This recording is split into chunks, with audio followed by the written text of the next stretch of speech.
গত 16 বছরে সম্ভবত মানুষ সব ঘুমিয়েছিলেন, সবাই জেগে উঠেছে। কোনো সমস্যা নাই।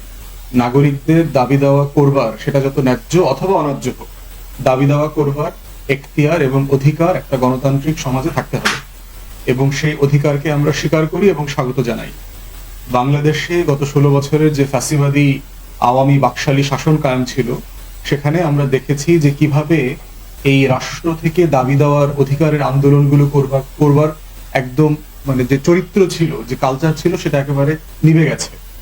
তো সেখান থেকে বটেই যে জুলাই আগস্টে যে গণ অভ্যুত্থান হয়ে গেছে, সেখান থেকে এই যে নতুন আকাঙ্ক্ষা প্রকাশ করবার, মুখ খুলে মানে কষ্টগুলোকে ভেন্টিলেট করবার, দাবিগুলো কথা বলবার, অধিকারের দাবি আদায় করবার যে আকাঙ্ক্ষা তৈরি হয়েছে, এটা বটেই একটা ভালো জিনিস, এবং এইটা নাগরিক সমাজকে চালিয়ে যেতে হবে।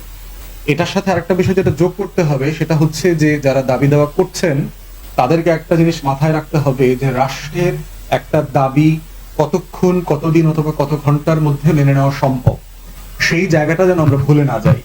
এই জন্য এই দুইটা জিনিসের মাঝে একটা ভারসাম্য দরকার। আবার দাবি আদায় করবার ক্ষেত্রে যারা দাবির সাথে সংশ্লিষ্ট না, এমন সাধারণ মানুষ, পথিক, অসুস্থ মানুষ, রোগী, তাদেরকে যেন কষ্ট আমরা না দেই, সেই জিনিসটা মাথায় রাখা জরুরি। এবং গরিব মানুষগুলোকে, যে ঢাকাতে শাহবাগে যদি আজকে আসা হয় 25 তারিখে, তারা রাষ্ট্রের কাছে দাবি তুলবে যে 50,000, 1 লাখ টাকা থেকে শুরু করে 1 কোটি টাকা পর্যন্ত তাদেরকে যেন ঋণ দেওয়া হয় বিনা সুদে, যেই টাকা তারা আস্তে আস্তে শোধ করবেন। এবং অনেককে মৌখিকভাবে বলা হয়েছে যে আসলে টাকাটা দেয়া হবে। এবং আমরা দেখলাম যে সাংবাদিকরা সোফার যেটা বলেছে যে ঢাকা শহরের বস্তিতে থাকেন নিম্নবিত্তের অনেক সাধারণ মানুষরা বাসে করে, আপনার ছোট মাইক্রোবাসে করে শাহবাগে জড়ো হয়েছেন। মানিকগঞ্জ জেলার বিভিন্ন অঞ্চল থেকে শুরু করে বিভিন্ন জেলার বিভিন্ন উপজেলা থেকে, প্রত্যন্ত অঞ্চল থেকে শত শত মানুষ এসছেন গত রাত থেকে আজকে সকাল পর্যন্ত। এবং আমরা দেখতে পাচ্ছি যে অধিকাংশ মানুষই আসলে কাউকে চেনেন না, পথ চেনেন না, জানেন না। বাসের ড্রাইভারকে বলে দেওয়া হয়েছে যে ওনাদেরকে নিয়ে শাহবাগে নামিয়ে দেবেন। এবং শাহবাগে ওনারা কেন আসছেন, এই মানুষগুলোকে যখন জিজ্ঞেস করা হয়েছে, তারা বলছে যে আমাদেরকে বলা হয়েছে যে সরকার, ইউনূসের সরকার নাকি বিনা সুদে 50,000, 1 লাখ, 2 লাখ টাকা 1 বছরের জন্য কর্জ দেবে, যেটা আমরা আস্তে আস্তে ধীরে সুস্থে পরিশোধ করতে পারবো। তো এই যে একটা মিথ্যা গুজবের মধ্য দিয়ে সাধারণ মানুষকে মোবিলাইজ করা, এবং এইটা শুনে যে একটা রাষ্ট্রের টোটাল ইনস্ট্রুমেন্ট যে এঙ্গেজ হয়ে যাওয়া, এটা কিন্তু অন্তর্বর্তীকালীন সরকারের পারফরমেন্সকে বাধাগ্রস্ত করছে, তাকে চ্যালেঞ্জের মধ্যে ফেলছে। কিন্তু এই সরকার কি আবার বিকালের সন্ধ্যায় আমরা সমালোচনা করছি তার পারফরমেন্স কেন ভালো না, আইন শৃঙ্খলার অবস্থা কি, এটা সেটা। প্রশ্ন হচ্ছে এই লিফলেটটা ছড়াছড়ি হচ্ছে তো গতকালকে থেকে না। আমাদের গোয়েন্দা সংস্থা কোথায়? আমাদের এসবি, ডিবি, আমাদের এনএসআই, ডিজিএফআই, তাদের পারফরমেন্স কোথায়?